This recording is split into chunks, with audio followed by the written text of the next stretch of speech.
السلام علیکم دوستو، آج ہم آپ کے لیے بیان لے کر آئے ہیں حضرت مولانا قاری حنیف ملتانی رحمۃ اللہ علیہ کا۔ اللہ حضرت کی مغفرت فرمائے۔ اور غالباً رمضان المبارک کی آخری رات جس قدردانی کی جا سکے وہ کر لیں۔ نہ معلوم اس مہینے کی یہ راتیں، یہ ساعتیں، یہ گھڑیاں پھر ہم میں سے کس کو نصیب ہوں گی اور کس کو نہیں۔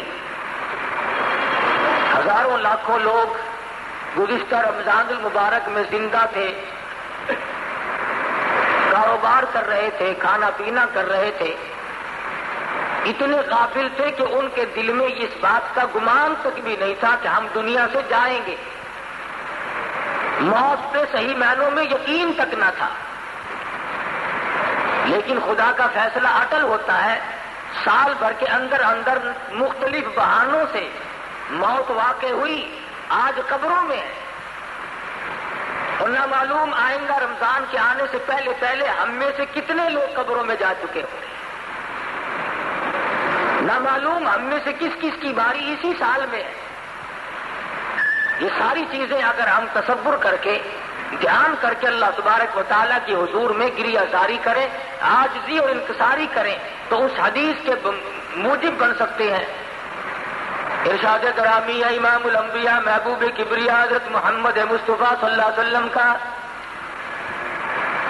فرماتے ہیں کہ اللہ پاک آخری رمضان کی رات میں فرشتوں کو جمع کر کے فرماتے ہیں، اے فرشتوں، ان لوگوں نے روزے بھی رکھے، تراویح بھی پڑھی، قرآن مجید کی تلاوت بھی کی، اب ان کو کیا ملنا چاہیے؟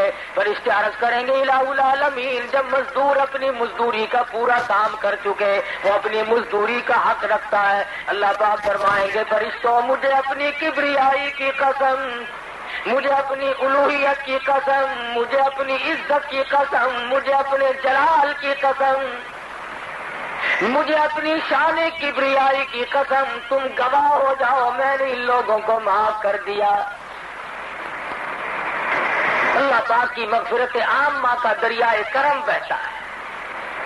آج بھی اگر کوئی محروم ہے تو پھر اس نے تو محروم ہی رہنا، اس کے مقدر کھوٹے، اس نے اپنے اعمال کو اتنا کھوٹا کر لیا کہ عام دریائے عام بہا، دریائے کرم خداوند ذوالجلال کا بہا، پھر بھی قطرہ نصیب نہیں ہو سکا تو اور کم ملے گا۔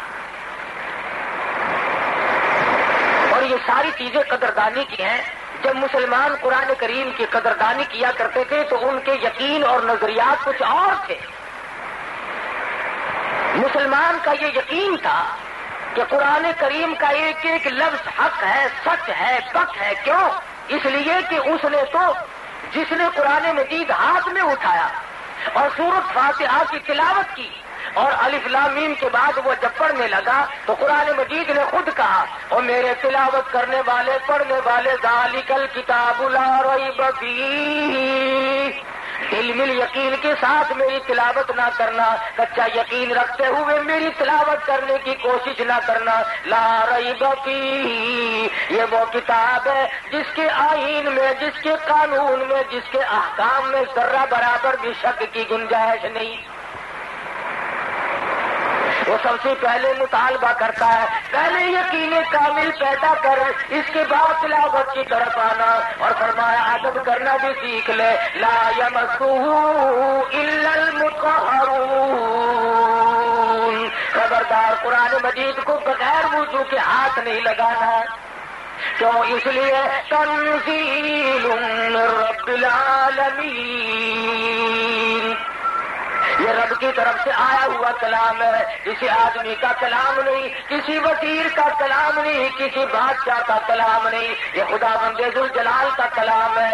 اس کی کریمی کا کیا کہنا؟ ارے رمضان المبارک میں اتنی رحمت عامہ کا دریائے کرم بہایا گیا، فرمایا ہے میرے بندے تو مانگ کیا مانگتا ہے؟ صحابہ کہتے ہیں کہ صبح سے لے کر شام ہو جاتی تھی، اور رات سے صبح سے لے کر شام ہو جاتی تھی، اور شام سے صبح آ جایا کرتی تھی، لیکن صحابہ کرام اس قدر اللہ پاک سے مانگتے تھے، ان کی آنکھ کا مانگتے مانگتے آنسو خشک نہیں ہوا کرتا تھا۔ اور آنے سے آئے وقت میں، اور یقین اصل میں جب تک خدا کی ذات پہ یقین کامل نہ ہو خدا کے کلام پہ یقین کامل کیسے آئے گا؟ اس کی ذات پہ یقین کامل پیدا ہونا یہ شرط ہے، لا بدی امر ہے۔ صحابہ کرام نے سرکار دو عالم صلی اللہ علیہ وسلم کے ارشاد پہ یقین کیا، مصیبتوں تکلیفوں پریشانیوں کی پرواہ نہ کی۔ تاریخ میں کوئی یہ ثابت نہیں کر سکتا کہ کبھی کسی صحابی نے یہ گلہ کیا ہو، یہ شکوہ کیا ہو کہ ایمان کی وجہ سے مجھ پہ مصیبتوں کے پہاڑ آ پڑے، میں نے بڑی غلطی کی ہے، ایمان قبول کر کے میں نے غلطی کی ہے۔ کوئی صحابی یہ نہیں کہتا، کبھی نہیں کسی نے، چاہے اس کی اپنی جان پہ پڑے اور چاہے صحابہ کو اپنے بچوں کے قیمے اپنی آنکھوں سے دیکھنے پڑے، اور چاہے صحابہ کرام اور صحابیات نے اپنے بچوں کو پیاسے اور بھوک کے مارے اپنی گود میں اتنی زبان باہر نکال کر تاپ کر ایڑیاں رگڑ کر مرتے تو دیکھا، پر صحابی نے کبھی اس بات کا اپنی زبان سے اقرار نہ کیا اور گلہ نہ کیا، شکوہ نہیں کیا کہ خدا پر ایمان لانے کی وجہ سے میرے بچے کا کیا حال بنا ہے۔ آج وہ یقین نہیں، جنہیں وہ یقین ملا ان کے کچھ اور حالات۔ سیدنا ابراہیم علیہ الصلوۃ والسلام ہے، باپ بت گر نہیں بلکہ بت پرست ہے، بت بنانے والا ہے، بت پرست بھی ہے، بت پرست نہیں بلکہ بت گر ہے، بت بناتا ہے۔ عجیب تجارت نکال رکھی تھی خلیل اللہ کے باپ نے، والد نے۔ کئی لوگ یہ کہتے ہیں کہ آگر کی عقل ماری گئی تھی، پتھروں کے خدا بناتا تھا۔ پتھر کے خدا بنانا مشکل ہے، کیا ہم نے اپنے آپ کو خدا نہیں بنایا ہوا؟ قرآن کہتا فرأیت من اتخذ الہہ ہواہ، آپ ان لوگوں کو بھی دیکھیں گے جنہوں نے اپنی خواہشات کو، اپنی مرضیات کو اپنا خدا بنایا ہوا ہے۔ جو دل میں آ گیا، جو میرے پسند آئے وہ صحیح، اور جو میری سمجھ میں نہ آئے وہ غلط۔ قرآن کریم کا فیصلہ ہے کہ اے محمد عربی صلی اللہ علیہ وسلم، آپ ان لوگوں کو بھی تو دیکھیں گے جنہوں نے اپنی خواہشات کو، اپنی مرضیات کو، اپنی تمناؤں کو اور اپنی اغراض کو، اپنے مقاصد کو اپنا الہ بنایا ہوا ہے۔ آج ہم کب سوچتے ہیں کہ خدا کا فرمان کیا ہے؟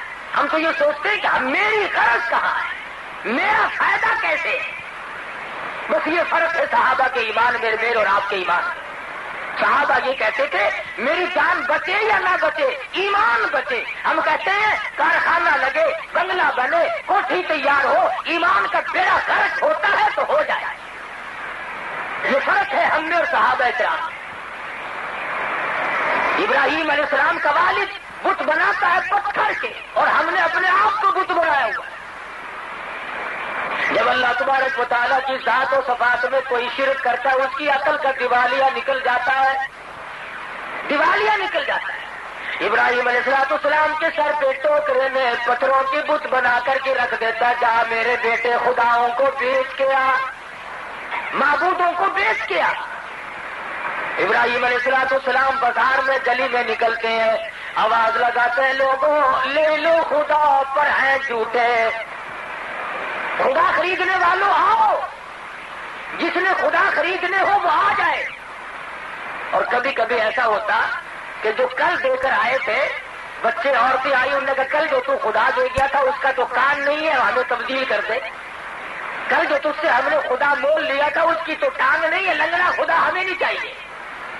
تو ابراہیم علیہ السلام ایسے خداؤں کی جو پتھروں کے بنائے ہوئے تھے ان کے ناک میں رسی ڈال کر نیچے گھسیٹ کر لاتے ہیں۔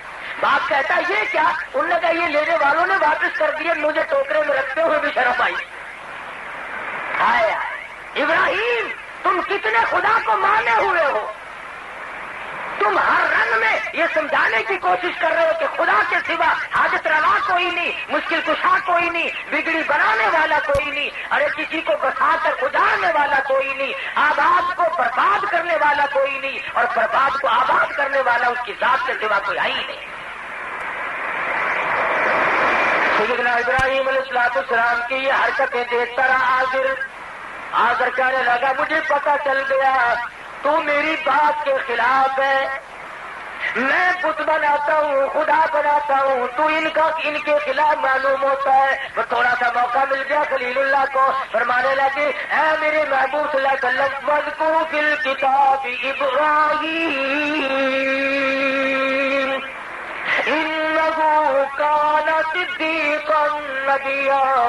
اے میرے نبی صلی اللہ علیہ وسلم اپنی کتاب مقدس میں ذرا ذکر تو کرو ابراہیم علیہ السلام کا، کتنے سچے پیغمبر تھے۔ انہوں نے اپنے باپ سے کہا اذ قال لأبیہ یا ابت لم تعبد ما لا يسمع ولا يبصر ولا یغنی عنک شیئا۔ اے میرے ابا جان، ان خداؤں کی، ان بتوں کی پوجا کرنے سے کیا فائدہ جو نہ نفع پہنچا سکے، نہ نقصان پہنچا سکے، نہ دیکھ سکے، نہ سن سکے۔ آج سارا چاند کہتا ہے ابراہیم علیہ السلام کا والد پاگل تھا، وہ لوگ بڑے بے وقوف اور احمق تھے جو پتھروں کو خدا مانتے تھے، جو نہ سنے نہ دیکھے نہ نفع و نقصان کے مالک بن سکے۔ ارے تم کون سے عقل مند ہو، آج تم نے خدا کو چھوڑ کر خدا کے بندوں کو مشکل کشا سمجھا ہوا ہے۔ کیا آج لوگ نہیں کہتے فلاں یوں کر دے گا، فلانا ملک کو آسمان میں لے جائے گا، فلانا ملک کو چاند پہ پہنچا دے گا، فلانا ملک کو یوں کر دے گا۔ اللہ پاک فرماتے ہیں او ظالمو، تم اپنی زبانوں سے کیا بک رہے ہو؟ الیس اللہ بأحکم الحاکمین، کون ہے مجھ سے بڑا بادشاہ؟ کون ہے زمینوں کا مالک؟ کون ہے آسمانوں کا مالک؟ تبارک الذی بیدہ الملک وہو علی کل شیء قدیر۔ برکتیں میرے ہاتھ میں ہے، راج سارے جہان میں میرا۔ خامخواہ لوگ اپنے آپ کو خدا بنائے بیٹھے۔ فرمایا جو میں نے قرآن بھیجا ہے، جو تمہارے لیے ضابطہ بنا کر کے بھیجا ہے، جو دستور بنا کر کے بھیجا، تمہیں اس کی پیروی کرنی پڑے گی۔ اگر تم اس کے علاوہ اور نظریات لے کر آؤ گے اور دستور زندگی بناؤ گے اور اپنے طرح طرح کے آئین بنا کر کے بیٹھو گے، اللہ پاک فرماتے ہیں میرے آئین میں تم شرک کرو گے، پھر میرے یہاں تمہارے لیے کوئی ٹھکانہ نہیں۔ خدا کا بھیجا ہوا دستور، خدا کا بھیجا ہوا آئین اور امام الانبیاء محبوب کبریا حضرت محمد مصطفیٰ صلی اللہ علیہ وسلم کا لایا ہوا دستور، اس کی خلاف ورزی دیکھنا آنکھوں سے کتنی غلطی ہے۔ آج ہم کیا کر سکتے ہیں؟ سید عطا اللہ شاہ صاحب بخاری سب کہہ دو رحمۃ اللہ علیہ، اللہ پاک کی کروڑ رحمت نازل ہو اس مرد قلندر کی قبر مبارک پہ آمین کرو۔ لاہور میں تقریر فرمائی اور موقع تھا، راجپال نے رنگیلے رسول کے نام سے ایک رسالہ کتاب کا لکھ مارا، اس میں سرکار دو عالم صلی اللہ علیہ وسلم کی شان میں گستاخی کی۔ یہ بھی وہی وقت تھا، شاہ جی نے تقریر فرمائی، دائیں طرف علماء بیٹھے تھے، سامنے مجمع بیٹھا تھا، بائیں طرف کچھ اباس قسم کے لوگ بیٹھے تھے، نوجوان۔ شاہ جی نے پہلے دائیں طرف منہ کر کے خطاب کرتے ہوئے فرمایا کہ علماء کی جماعت، وہ سامنے دیکھو، ایسا صدیقہ دوپٹہ لہرا رہی ہے اور تم سے سوال کرتی ہے کہ تمہارے ابا کی آبرو پہ کافر نے ہاتھ ڈالا ہے۔ اور پھر بائیں طرف خطاب کرتے ہوئے فرمایا نوجوانوں، وہ دیکھو اپنی قبر سے فاطمہ الزہرا نکل آئی ہے اور دوپٹہ اتار کر کہہ رہی ہے کہ نوجوانوں تم کہاں سو گئے، کالی کملی والے کی عزت پہ ہاتھ مارا ہے۔ میرے ابا کی آبرو پہ لوگوں نے ہاتھ مارنے شروع کر دیے، تم کس کا کلمہ پڑھو؟ نمازی بھی بیٹھے تھے، حاجی بھی تھے، غازی بھی تھے، نیک پرہیزگار سخی بھی تھے، خیرات کرنے والے بھی تھے، مگر ان نوجوانوں میں ایک نوجوان ہے، عالم نہیں، حافظ نہیں، قاری نہیں، حاجی نہیں، بلکہ پختہ اور لمبا چوڑا نمازی بھی نہیں۔ بس وہیں سے دل میں سوچ بیٹھا میری زندگی کائے کی لعنت زندگی پہ، میں دنیا میں زندگی گزار رہا ہوں، کالی کملی والے کی ذات پہ حرف آئے، میری زندگی کس کام کی؟ گھر گیا اور جا کے خاموش لیٹ گیا۔ اماں نے پوچھا کیا بات ہے؟ کسی سے لڑ جھگڑ کر کے تو نہیں آیا، اداس کا کیوں ہے؟ کہنے لگا نہیں لڑائی میں نے کس سے کرنی ہے، تو امی جان کہنے لگی پریشانی کی کیا بات ہے؟ چند دن تیری شادی کے باقی اب تو خوشی خوشی رہا کر۔ آنکھوں میں آنسو لے آیا اور کہنے لگا امی جان شادی ملتوی کر دے، میری شادی کو ملتوی کر دے۔ اس نے کہا کیوں؟ کہنے لگا اب تو شادی کہیں اور ہی جا کے کرنی ہے، اب یہاں شادی نہیں کرنی۔ چھپے چھپے چھڑا بنا رہا ہے، تیاری کر رہا ہے۔ میں اس کو زندہ نہیں چھوڑوں گا جس نے کالی کملی والے کے دامن پہ ہاتھ مارا ہے، جس نے سرکار مدینہ کی آبرو پہ ہاتھ ڈالنے کی کوشش کی، جس نے شہنشاہ کائنات کی عزت پہ ہاتھ صاف کرنے کی کوشش کی۔ اب دونوں دنیا میں نہیں رہیں گے، یا راجپال رہے گا یا علم الدین رہے گا، دونوں نہیں رہیں گے۔ تیاری کر رہا ہے۔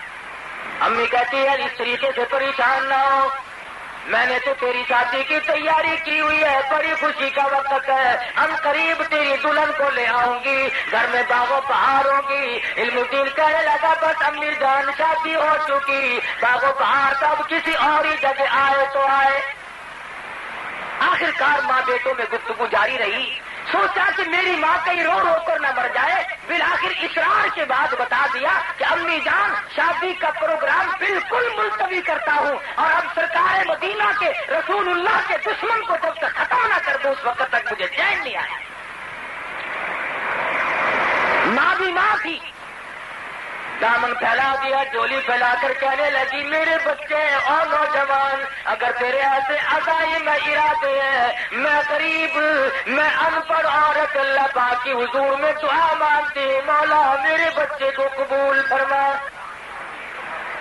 دعا مانگ رہی ہے، مشورے نہیں کرتا، تدبیریں نہیں بناتا، تجویزیں نہیں کرتا، یار دوستوں سے پوچھتا نہیں پھرتا، جس نے کچھ کرنا ہو وہ نہیں پوچھا کرتا۔ میں چھڑا لیا اور انارکلی کے بازار میں پہنچا، اور وہاں جا کر کے راجپال کو چھڑا مارا، اور اسے ختم کرنے کے بعد خود تھانے میں پیش ہو گیا۔ انگریز کا زمانہ تھا، آخر گرفتار تو ہونا ہی تھا، میاں والی جیل میں ڈال دیا گیا۔ بمبئی سے بڑے بڑے وکیلوں کو بلایا، پاکستان کے بانی محمد علی جناح جو اس وقت وکالت کیا کرتے تھے ان کو بلایا گیا۔ تو جب ملاقات کی جیل میں تو یوں کہا کہ علم الدین انکار تو کر دے، چھڑا میں لوں گا۔ اس نے کہا کائے سے؟ کہ اس سے انکار کر دے کہ راجپال کو میں نے نہیں مارا۔ کہنے لگا نمازی میں نہیں، حاجی میں نہیں، لمبے چوڑے پرہیزگار متقی میں نہیں، تسبیح میں نے نہیں پھیری، تلاوتیں میں نے نہیں کی، ارے ساری عمر گناہوں میں گزاری، ایک ہی تو نیکی کی ہے، اسی سے انکار کر دو۔ تمہیں کس نے کہا کہ میرا پروگرام بچنے کا ہے؟ میں بچنے کا ارادہ ہی نہیں رکھتا۔ چنانچہ صاحب کہہ دیا وکیل صاحب نے کہ بچنا محال ہے، بس قصہ ختم ہے، یہ انکار نہیں کرے گا، بچے گا نہیں۔ چنانچہ سزائے موت آخر ہوئی۔ مولانا قاضی احسان احمد شجاعتی سب کہتے رحمۃ اللہ علیہ فرماتے تھے کہ جس وقت جیل میں ملاقات کرنے گئے تو جیل کے سپرنٹینڈنٹ نے بتلایا کہ رات کو علم الدین کی کوٹڑی سے ایسے نور کی روشنی نکلتی ہے، آسمان تک بلند ہو جاتی ہے۔ تمام لوگوں نے دیکھا، سب لوگ دیکھتے تھے۔ بالآخر وہ گھڑی آ پہنچی، سزائے موت ہو گئی، پھانسی کا وقت قریب آ گیا، پھندے کے قریب پہنچا، عزیز رشتے دار آئے، ملنے جلنے والے لوگ، مسلمان ہمدرد آدمی کہنے لگے علم الدین کوئی تمنا ہو تو بتاؤ، کوئی آرزو ہو تو کہہ لو، کسی قسم کی حسرت ہو تو بیان کرو۔ پھندا پکڑ کر کہنے لگا بس اب ایک ہی تمنا ہے، ایک ہی آرزو ہے، ایک ہی حسرت ہے، اور وہ یہ ہے کہ جو تجلی، جو نور، جس چیز کا دیدار جیل کی کوٹڑی میں بار بار ہوا، علم الدین کی تمنا بس اب ہر وقت وہی دیدار کرتا رہوں۔ علم الدین تو دنیا میں اب نہیں رہے گا، تیرا آخری وقت آ پہنچا، بندہ تیرے سامنے پھانسی کا موجود ہے۔ چوم کے کہنے لگا لوگوں تمہاری نظروں میں یہ موت کا پھندا ہے، میری نظروں میں محبوب کو ملنے کا دروازہ ہے۔ تم اس کو موت کا پھندا کہتے ہو، میں اس سے آقا سے ملنے کا ایک دروازہ کہتا ہوں۔ ادھر موت آئے گی، ادھر میں اپنے آقا سے ملوں گا۔ مجھے بڑی خوشی ہے، میں غم میں جان قدم نہیں دے رہا، بس یقین بیٹھ جو گیا۔ دیکھا دنیا میں کہ دنیا کے سامنے کیا ہوا. اور صحابہ کرام کا تو کیا کہنا کہ انہوں نے اپنے اپنے وقت میں اور اپنے اپنے انداز میں اللہ تبارک و تعالیٰ کے ایک ایک حکم کے جان کی بازی لگائی. توحید باری تعالیٰ صحابہ کرام جب بیان کرتے تھے, اپنے ایمان کا اعلان کرتے تھے تو سارے کافر دشمن ہو جاتے تھے, اپنے بھی پرائے. یاریاں ٹوٹتی تھی, رشتہ داریاں ٹوٹتی تھی, عزیز و اقارب الگ ہوتے تھے, مقام جاتا تھا, حتیٰ کہ وطن کو بھی خیر بات کہنا پڑا صحابہ کرام. اور دوسری طرف ان کو تمام چیزیں یوں میسر تھی. حضرت زید بن حارثہ سب قید رضی اللہ تعالیٰ غلام ہے, بکتے بکتے حضور صلی اللہ علیہ وسلم کے پاس پہنچے. حضور نے خرید لیا.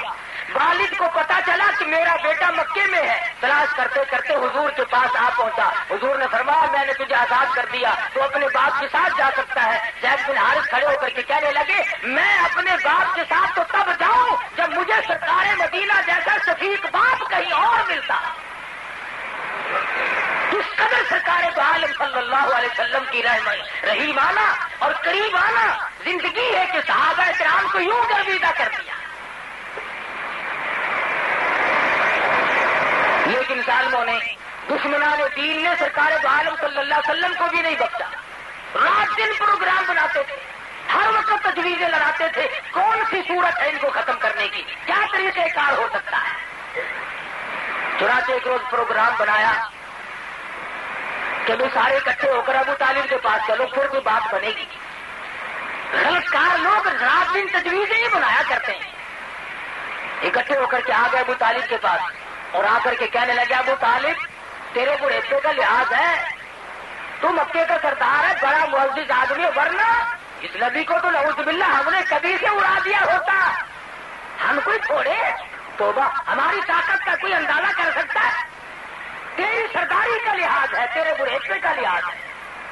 ابو طالب کہنے لگا کیا بات, تمہیں کیا تکلیف پہنچی؟ لگا یہ تمہارا بھتیجا ہمیں ہر وقت گالیاں نکالتا ہے, ہر وقت ہمیں گالیاں دیتا ہے تمہارا بھتیجا. ابو طالب نے حضور انور سب قید صلی اللہ علیہ وسلم کی ذات اقدس کو بلوا بھیجا. حضور تشریف لے آئے. ابو طالب کہنے لگے او میرے یتیم بھتیجے, یہ مکے کے لوگ شکایت کرتے ہیں, کہتے ہیں تیرا بھتیجا گالیاں نکالتا ہے.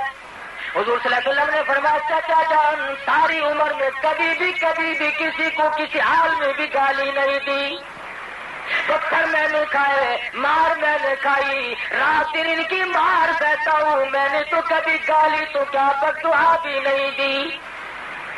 مکی کا کون سا چوک ہے جس میں انہوں نے مجھے نہیں مارا؟ کون سی وہ جگہ ہے؟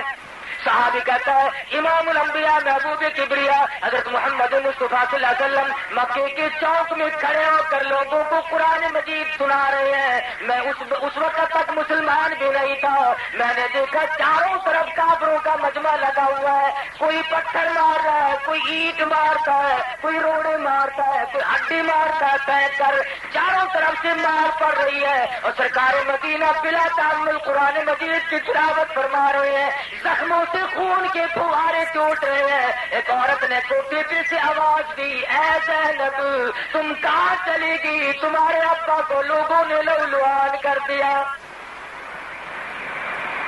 حضرت زینب اپنے گھر سے نکلی رضی اللہ تعالیٰ نے پانی کا پیالہ لے کر, زینب کی آنکھوں نے دیکھا سرکار مدینہ کا تمام جسم زخمی ہے, لہو میں کپڑے بھی تر بتر ہیں, شرابور ہے. بیٹی اپنے باپ کو لپٹ گئی, ابا جان گھر چلو, یہ لوگ کیوں مارتے ہیں؟ کیا وجہ ہے؟ مار کیوں پڑی, کیا ہوا؟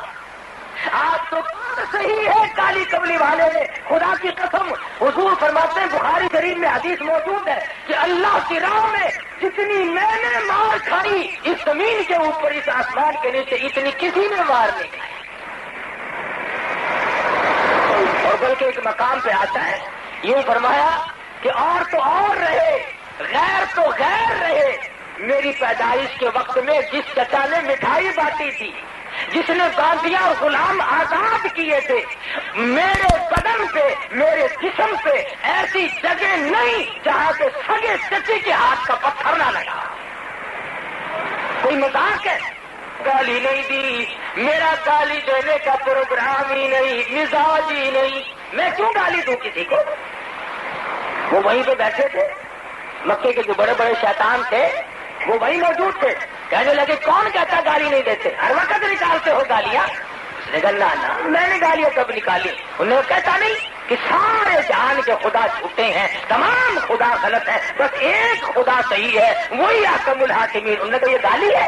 کہ ہاں ہاں یہی تو گالی ہے۔ حضور صلی اللہ علیہ وسلم نے فرمایا کہ تمہارے نزدیک اگر یہ گالی ہے تو مجھے خدا کا حکم ہے کہ میں یہ پیغام پہنچاتا رہوں چاہے میری ہڈیاں بھی ختم کر دی جائیں۔ ابو طالب بیچارہ کیا سمجھتا؟ وہ سمجھا کہ ضد کر رہے ہیں، ضد ہو رہی ہے۔ کیا بیٹھا کہنے لگا میرے بھتیجے اب اگر تو ان کی بات کو نہیں مانتا تو آج کے بعد میرا سہارا نہ تکنا۔ یہ سہارے والا مسئلہ بڑا غلط ہے۔ کوئی کہتا ہے کہ جی میرے ماں باپ ہیں، اگر میں کما کے نہ کھلاؤں تو وہ بھوکے مر جائیں گے۔ کوئی کہتا ہے جی میرا استاد ہے، اگر ہم نہ اس کو کھلائیں تو وہ مر جاتا۔ مقتدی کہتے ہیں کہ اگر امام کو ہم نہ کھلائیں تو اس کا تختہ کبھی سے نکل گیا ہوتا۔ یہ سہارے اللہ پاک نے سارے سہارے توڑے۔ ابو طالب کہنے لگا میرا سہارا نہ تکنا، میں اب تمہارا ساتھ نہیں دے سکتا۔ سرکار دو عالم سب کہہ دو صلی اللہ علیہ وسلم کی آنکھوں میں آنسو آ گئے۔ فرمایا چچا جان آج تک تم نے غلط سمجھا کہ میں تمہاری کمر پہ تمہارے بلبوتے پہ یہ سب کچھ کر رہا ہوں۔ ہٹو آپ بھی ایک طرف ہو کے دیکھ لو، وہ خدا میری حفاظت کرنے والا ہے، وہ مالک کی کائنات، وہ بے نیاز خدا ہے، وہی میری حفاظت کرے گا۔ مکے کے لوگ پہلے تو اکڑے، کفر کی یہ عادت ہے پہلے اکڑتا ہے، بڑا زور دکھاتا ہے، ہم یوں کر دیں گے، دیکھ رہا جی ابھی رگڑ دیتے ہیں، اور جب سامنے آئے اسی میں کٹھی کر کے چپ ہو جاتے ہو، نہیں جی نہیں ایسی رہے میں گل کی تھی جیسے وہ لڑن لگے بس فوراً ڈھیلے پڑ جاتے اسی وقت۔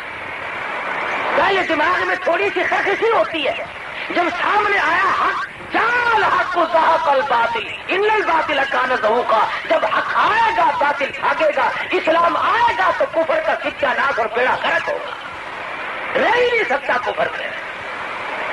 اور مجھے افسوس ہے کہ آج کی دنیا میں تمہارے پاس 6666 قرآن کی آیات موجود ہیں۔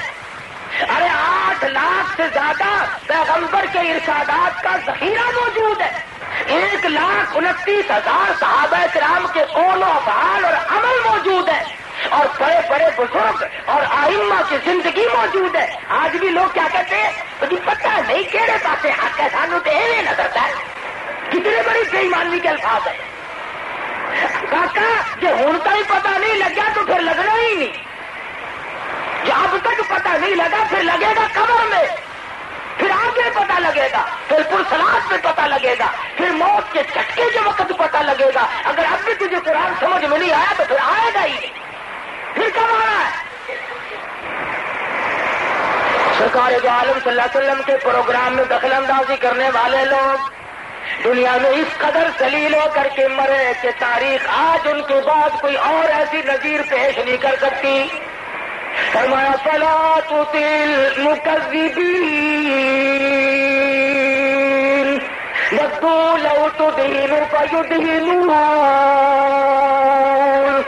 اے میرے محبوب صلی اللہ علیہ وسلم آپ بالکل بھی ڈھیلے نہ پڑے، ان کے پیچھے نہ لگنا، میں خدا آپ کا نگہبان اور محافظ ہوں، کوئی پرواہ نہ کرو، آپ ہے اور میں ہوں، بس کسی کی کیا حاجت باقی ہے۔ تو صحابہ کرام نے اپنے اپنے وقت میں ایسا انداز اختیار کیا، اللہ غنی، مرد تو مرد رہے، عورت ہے، عورت ساتھ ہے، اور کتنی خوش نصیب مائی ہے، خامند بھی صحابی، بیٹا بھی صحابی، خود بھی صحابیہ، خود بھی صحابیہ۔ ارے قربان کر دوں دو جان کی دولت ہے اس مائی کے جوتے سے اڑی ہوئی خاک پہ جس کا پورا گھرانہ کالی کملی والے کا غلام بن چکا ہو، اور غلام بھی اس طرح کا۔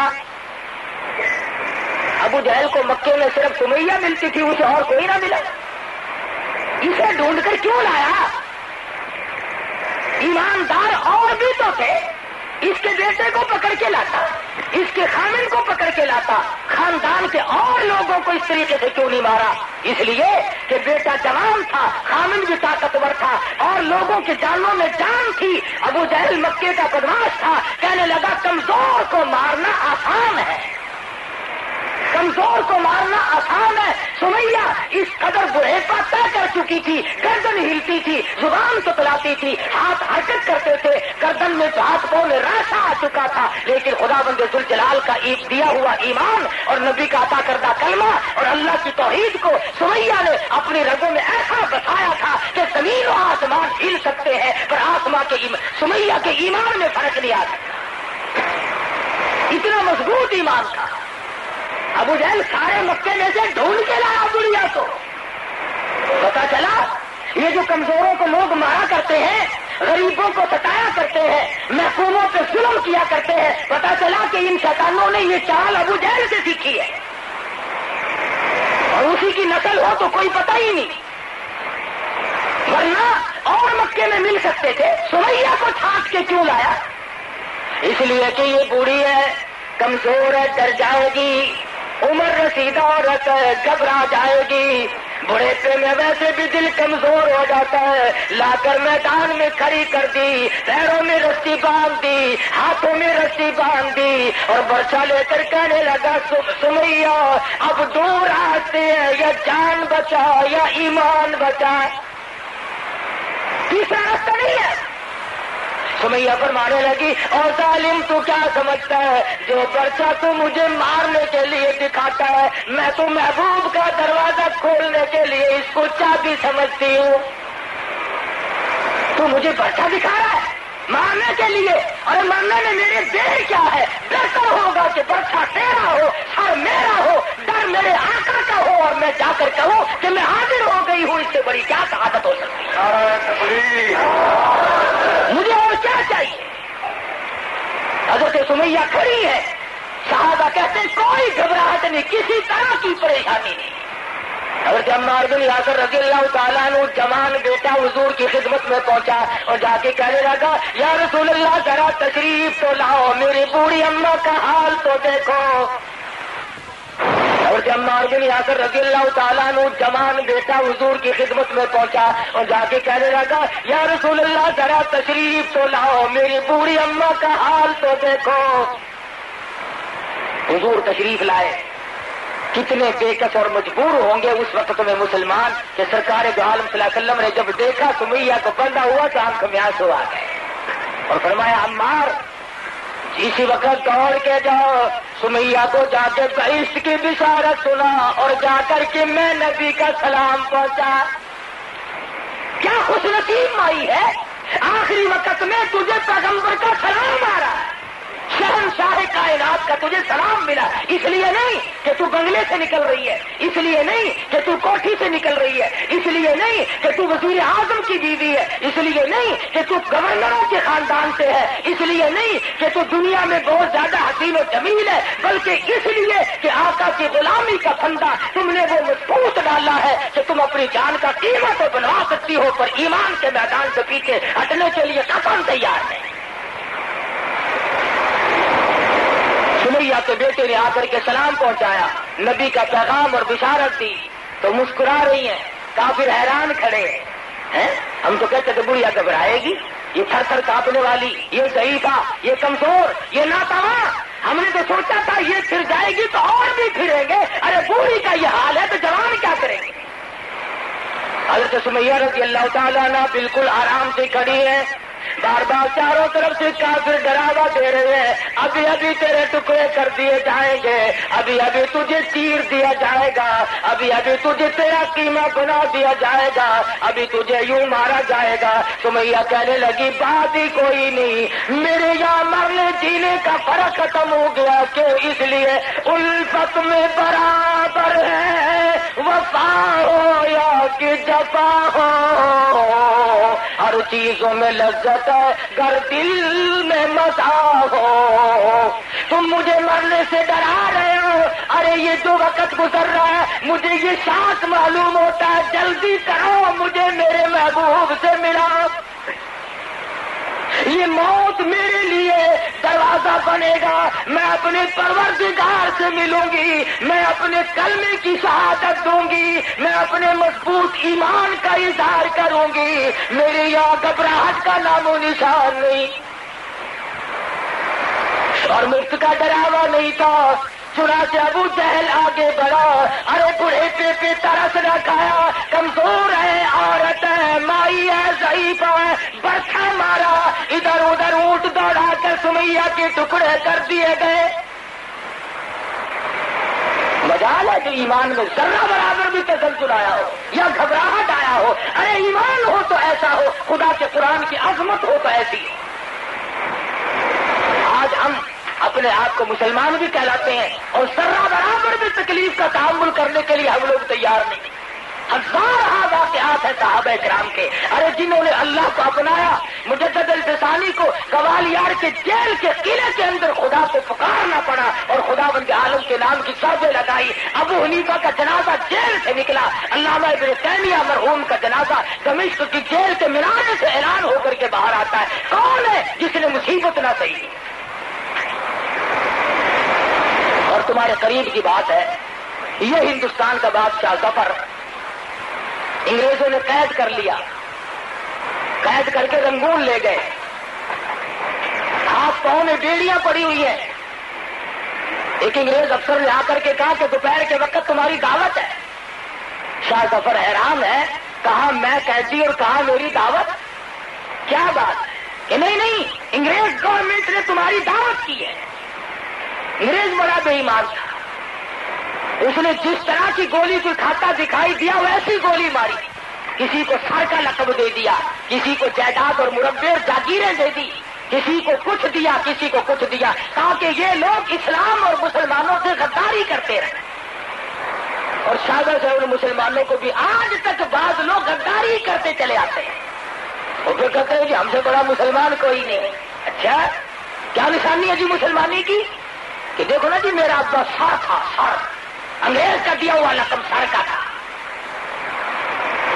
یہ نہیں تھا کہ میرا باپ نمازی تھا، حاجی تھا، غازی تھا، مجاہد تھا، اللہ اس کے رسول کے احکام پہ مر مٹنے والا تھا۔ کہ نہیں انگریز کے گھوڑوں کی لید اٹھایا کرتا تھا، انگریز کے گھوڑوں کے خرخرے مارا کرتا تھا۔ یہ جو تمہیں بڑے بڑے آج بھی تنگ کرتے دکھائی دیں اور جنہوں نے ہمارے ملک میں 30 برس ہو گئے طوفان مچا رکھا ہے، یہ سارے انگریز کے گھوڑوں کی لید صاف کرنے والے لوگ ہیں۔ میں تھوڑا سا شہر سے باہر رہتا ہوں نا، اب دیہات کے لوگ کہتے ہیں ارے کاکا اور کیا ٹھیک ہے، ریڈیو کے ہر ویلے بانگ لگی رہتی ہے، ریڈیو کے ہوں تو بانگ کھلی ہے، 30 سال میں کبھی ریڈیو پہ اذان نہیں۔ وہ بدماشی پھیلائی ریڈیو ٹیلی ویژن کے ذریعے، وہ کنجر پنا پھیلایا کہ خدا کی زمین بھی پناہ پکارو۔ کنجریوں بدماش عورتوں کے گانے ہر وقت بڑے خوش ہیں، سبحان اللہ، غیرت بنا دیا گیا پوری قوم کو۔ اب پکڑانا خدا نے، اب خدا کو یاد کرتے یا اللہ تو ہی ہے، تو ہی مہربانی کرے گا۔ ہوں تو میں یہ کہہ رہا ہوں کہ مسلمان اپنے انجام سے اس قدر بے خبر کیوں رہتا ہے؟ اسے کیوں یہ عقل نہیں کہ میں مر بھی سکتا ہوں، اونچ نیچ بھی ہو سکتی ہے؟ تو شاہ ظفر کی دعوت کی انگریز گورنمنٹ نے اور پیروں کی بیڑیاں کھول دی اور ہاتھ کی ہتکڑی نکال دی اور کمرے میں جا کر کے بٹھا دیا، ہاتھ دھلائے اور اس کے بعد برتن آنے شروع ہوئے، ایک آیا، 2 آئے، 3 آئے، یہ کے بعد دیگرے 12 برتن آئے جن کے اوپر سرپوش ڈھکے ہوئے تھے۔ اور جب انگریز افسر نے شاہ ظفر کے سامنے آ کر کے وہ برتن اٹھائے اور سرپوش اٹھائے تو شاہ ظفر نے دیکھا کہ پہلے برتن میں سب سے بڑے بیٹے کا سر تھا اور اس کے بعد اس سے چھوٹے کا سر تھا اور پھر تیسرے کا سر تھا۔ شاہ ظفر کے 12 بیٹے تھے، 12 کے 12 بیٹوں کے سر شاہ ظفر کے سامنے برتنوں میں کاٹ کر رکھے ہوئے ہیں۔ تاریخ شاہد ہے، تاریخ گواہ ہے، ظفر رویا نہیں، کیا ہے میرے سارے بچے مر گئے، نہیں، تاریخ کہتی ہے شاہ ظفر نے مسکرا دیا اور کہا شاباش میرے بیٹو، خاندان تیموریہ کی نسل کو یہی چاہیے کہ وہ اپنے باپ کی حضور میں اسی طرح سے سرخرو ہو کر کے آئے۔ اس شاہی خاندان کی اولاد کو یوں ہی چاہیے تھا. مجھے تمہارا غم تھا کہیں میرے بعد یہ لوگ کافروں کی غلامی نہ قبول کر لے. میں اب خوش ہوں کہ تم بھی پہنچ گئے ہو اور خدا کے یہاں میں بھی آ رہا ہوں. یہاں تو ایسے ایسے لوگ قریب ہی سے ہو گزرے. بات کیا؟ یہی تمہارا ملتان شہر ہر وقت کا راجہ دیوان کی حکومت ہے. 600 ساڑھے 600 سال پہلے کی بات ہے. بیٹے نے کلمہ پڑھا. مسلمانوں کا عمل دیکھ کر, کاروبار دیکھ کر. آج کل تو کاروبار بڑا عجیب ہے. جب تک ایک آنے کا روپیہ نہ بناؤ اس وقت تک تو کاروبار نہیں چلتا. رمضان شریف سے پہلے کوئی 2 2.5 روپے 3 روپے نیمبو نہیں خریدتا تھا, اور چاند دکھتے ہی یار لوگوں نے 20 روپے کر دیے, اور 20 روپے نیمبو بیچے تاکہ روزہ کھولنے والے لوگ آخر لیں گے ہی. اور اس کے بعد نعرہ اٹھا قومی اتحاد زندہ باد. ہی اچھا قومی اتحاد ہے بھائی. روپے کے 20 بنانے اور لیں گے کون؟ روزہ رکھنے والے. تم روزہ رکھنے والوں کی کھال اتارنے کے لیے پیدا ہوئے ہو. تمہیں یہ حق کس نے دیا؟ تمہیں یہ مسئلہ کس نے سمجھایا کہ جو اللہ اور اس کے رسول کے احکام کو پورا کرتے ہو اور پیاس کی وجہ سے اگر تم سے وہ سودا خریدنے آئے تو تم اس کی کھال اتار لو؟ بڑا خوش ہو ہے کہ ابھی تو کاروباری معاملہ ہے. اچھا, کاروباری معاملے میں اگر کسی کی جیب کاٹ لے تو کوئی حرج نہیں. ملاوٹ رمضان میں ہم نے نہیں چھوڑی, بلیک مارکیٹ رمضان میں ہم نے نہیں چھوڑا, جھوٹ بولنا رمضان میں ہم نے نہیں چھوڑا, گانے سننے اور گانے گوانے ہم نے رمضان میں نہیں چھوڑے. پھر رمضان کی برکتیں مجھے اور آپ کو ملے کیسے؟ پھر قرآن کی خیر و برکت ہمیں ملے کیسے؟ پھر ہماری دعائیں قبول ہو تو کیسے؟ میں عرض کر رہا تھا صحابی ہے, ابن حذافہ ہے, سب کہتے رضی اللہ تعالی. عیسائی بادشاہ کے یہاں گرفتار ہو گئے. صحابہ کرام تو گھر بیٹھ کر کبھی سوئے ہی نہیں, کبھی پیر پھیلا کر بیچارے سوئے ہی نہیں. بس جہاد فی سبیل اللہ میں لگے رہتے تھے. ہر وقت اللہ اور اس کے رسول کے حکموں کو لوگوں تک پہنچانے کے لیے مرتے تھے ہر وقت اور مارتے تھے, پریشان ہوتے تھے. ساری زندگی صحابہ کرام کے جہاد میں گزر گئی. یوں ہی تو نہیں اللہ پاک کے نبی نے فرمایا کہ جہاد کی راہ میں جب آدمی نکلتا ہے اسلام کو چمکانے کے لیے, کفر کو مٹانے کے لیے جو قدم اٹھتے ہیں اور قدم پر جو گرد غبار پڑتی ہے, تیرے نبی کا فرمان ہے کہ اس جگہ جہنم کی آگ حرام کر دی جاتی ہے. بشرطِ نیت یہ ہو کہ میں اسلام کو چمکاؤں گا. یہ نیت نہ ہو کہ اگر میری وزارت بن گئی تو 26 سڑکوں کے لائسنس پہلے میں لوں گا بھائی. یہ نیت نہ ہو کہ دیکھو جی آخر اپنا یار ہے نا, اپنا رشتے دار ہے, یہ جو ممبر بن گیا تو انشاءاللہ پھر سیمنٹ کی تھانوں کوئی کمی نہیں رہ گئی. پہلے نیت اگر یہ ہے تو اسلام کی چمک کا, بلکہ صرف رضا الہی مقصود ہو, نبی کی اطاعت اور غلامی مقصود ہو, پھر بات بنے گی. ابن حذافہ رضی اللہ تعالیٰ عنہ 2 صحابیوں کے ساتھ گرفتار ہو گئے. بادشاہ وقت نے عیسائی نے سب سے پہلے وہی بات کی جو کافر لوگ کیا کرتے ہیں.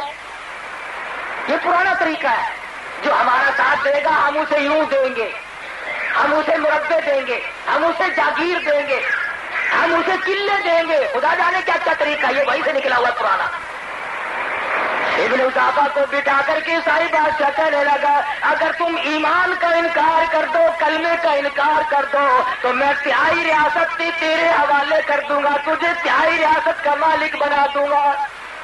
ابن حذافہ جواب دے فرمانے لگے او ظالم, تو کافر, تو مجھے دنیا کا لالچ دیتا ہے, مجھے لا الہ الا اللہ محمد الرسول اللہ صلی اللہ علیہ وسلم کی بات میرے نبی نے جو بشارت دی ہے اتنی بڑی بہشت ملے گی جو تیری پوری ریاست سے بھی 100 گنا بڑی ہوگی, تیری پوری ریاست سے 100 گنا بڑی ہوگی جو اللہ کے نبی نے بہشت کا مجھ سے وعدہ فرمایا.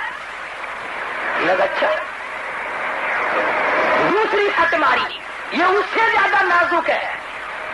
انہوں نے کہا ابن حذافہ اگر تو کلمے کا انکار کر دے, بڑی خوبصورت میری بیٹی ہے, میں تیری ساتھ شادی کر دوں گا. یہ بڑی نازک سچ ہے, اس کا جھیلنا بڑا مشکل ہے. پہلے زمانے میں لوگ بڑے بڑے کرتے تھے کہ اگر تم ہمارے مذہب میں داخل ہو جاؤ تو یوں کریں گے, ہم تجھے یوں رشتہ دے دیں گے. آج کل بھی کرتے ہیں یہ بڑوں بڑوں میں یوں ہی ہے, اور کیا ہے. ان کے پاس اور کیا رکھا ہے؟ شرافت تھوڑا ہی ہوتی ہے، بس یہی ہے کہ آؤ ملو جلو کھاؤ پیو، موت آئی تو مر جاؤ بس۔ ابن حذافہ نے فرمایا کہ میرے نبی نے جن حوروں کا مجھ سے وعدہ فرمایا ہے، اگر وہ دنیا میں تھوک دے تو پوری دنیا خوشبو کی وجہ سے بے ہوش ہو جائے۔ میرے نبی نے جس کلمے کی برکت سے، ایمان کی برکت سے جس بہشت کا وعدہ فرمایا ہے، اگر اس کی حور کا جوتے کا تسمہ نظر آئے تو پوری دنیا اس خوبصورتی کی وجہ سے مدہوش اور بے ہوش ہو جائے۔ میرے جیسا ہوتا نا تو اسی وقت نعوذ باللہ توبہ میری، کیونکہ ہمارا ایمان کہاں سے آیا اتنا وضو؟ ہم تو کہتے لیا بھائی پڑھا ان نے مہرا ویکھی جاوے گی، کہہ رہے مکلمہ کے دن چل پھر کلمہ پڑھ لے گے۔ آج تو لوگ کہتے ہیں چلو ادھر جدھر کی ہوا ہو، چٹ لگانا چاہیے، موقع دیکھو جی میں موقع میں انہیں گزارا کرو۔ ارے موقع مرتے وقت ایمان کا موقع ہے، اگر ایمان نہ ملا تو بیڑا غرق ہو۔ ابن حذافہ رضی اللہ تعالیٰ عنہ نے شادی کی لالچ کو بھی ٹھکرا دیا، زمین جائیداد کے لالچ کو بھی ٹھکرا دیا۔ اس کے بعد عیسائی بادشاہ کو غصہ آیا اور کہنے لگا تینوں مسلمانوں کو، تینوں نبی کے پروانوں کو، غلاموں کو میدان میں لے چلو میدان میں۔ ان کو کیا کرو گے؟ ان کی آزمائش ہوگی، ان کو ہم ٹھکانے لگا دیں گے، ان کا ہم چمڑا اجیڑ کر رکھیں گے۔ گئے، دیگ لائی گئی، دیگ ابلنی پکنی رکھ دی، ایک مسلمان صحابی کو پکڑ کر دیگ میں پکتی ہوئی میں ڈال دیا۔ ابن حذافہ فرماتے ہیں دیگ میں پکنے والا مسلمان نوجوان صحابی حالت یہ تھی کھال جل گئی، ہڈیاں جل کر راکھ ہوگی، پر جب تک دم میں دم رہا پکتی ہوئی دیگ میں سے برابر کلمے کی آواز آتی رہی۔ اتنا مضبوط ایمان۔ اور وہ جو دو باہر بقایا تھے وہ روئے دھوئے نہیں، کبھی اپنا بھی وقت آ گیا، ہائے ہائے ہم مر جائیں گے، ہائے اب دیکھو ٹائم آ گیا۔ ابن حذافہ کہتے ہیں ہم ایک دوسرے کو دیکھ کر مسکرا رہے تھے اور مبارکباد دے رہے تھے کہ جو اللہ پاک نے میدان جہاد میں نہیں دیا، شہادت کا انتظام یہاں کر دیا، مبارک کو گھبرانا نہیں، ایک دوسرے کی طرف مت دیکھو، انشاءاللہ کل حوض کوثر پہ ملاقات ہوگی۔ صحابہ کرام کے نظریات ہیں۔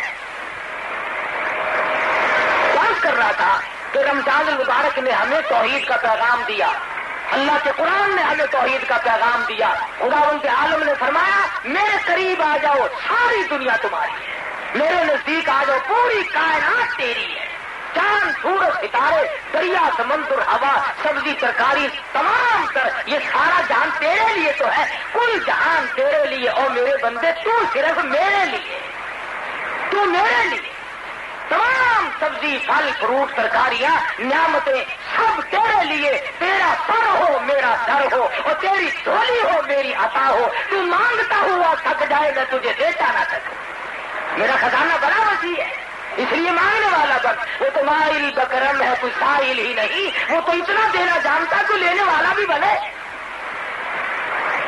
تو صحابہ کرام نے بھی عجب عجب طریقے سے مار کھائی، اور یہ ملتان کی بات کر رہا تھا، پہلے بھی کئی مرتبہ سنائی ہوگی، راجہ دیوان کا بیٹا مسلمان بن گیا کاروبار دیکھ کر۔ آج ہمارا کاروبار دیکھ کر کے تو الٹے لوگ کافر بن رہے ہیں، معاملہ بالکل خراب ہو رہا ہے، چھوٹے سے بڑے تک تمام چیزیں دیکھ لو، اوپر جو چیز رکھی ہوگی نا اگر اینی میں دینی ہے تو نمونہ رکھے ہوا ہے، چل بھائی نمونہ اور تو بچوں اور ایک کیسے بنے گا ہمارا، وہ اندر باہر کیسے بنے گا، بڑا مشکل مسئلہ ہے۔ لیکن وہ راجہ دیوان کا بیٹا کاروبار میں مسلمانوں کی سچائی اور صداقت کو دیکھ کر مسلمان بن گیا، لا الہ الا اللہ محمد الرسول اللہ صلی اللہ علیہ وسلم کلمہ پڑھ لیا۔ راجہ کو بڑی فکر ہوئی کہ میرے گھر میں دین آ گزا، بڑا معاملہ خراب ہوا تو اور بھی گھر کو اندر کوئی آئے گا دین کا تو یہ خاصہ باہر تو جانے دے رہا۔ اس نے ہندوستان سے جگہ جگہ سے پنڈت لوگ طلب کیے، بلائے، میرے بچے کو سمجھاؤ بے دین ہو گیا، مسئلہ بن گیا، بڑا کام خراب ہے، میری تو آبرو گئی۔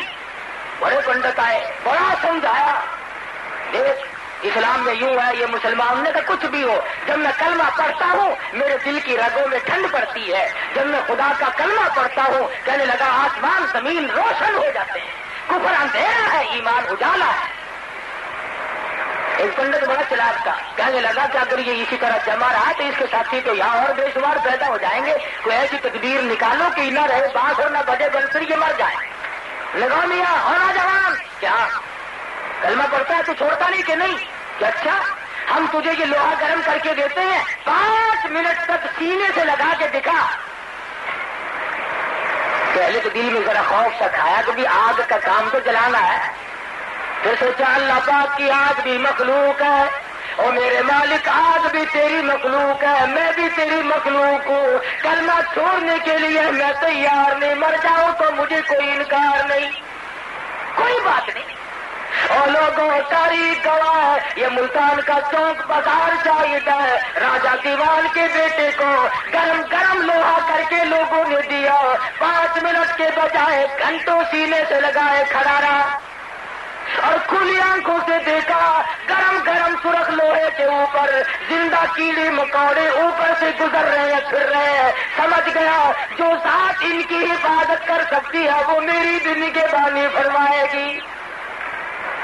راجا دیوان کے بیٹے کے ایمان کا منظر اور قوت اور مضبوطی اور جرأت دیکھ کر شاہی خاندان اور راجا کے خاندان کے 600 کافر مسلمان بن گئے، 600 آدمی کلمہ پڑھ کر مسلمان بن گئے۔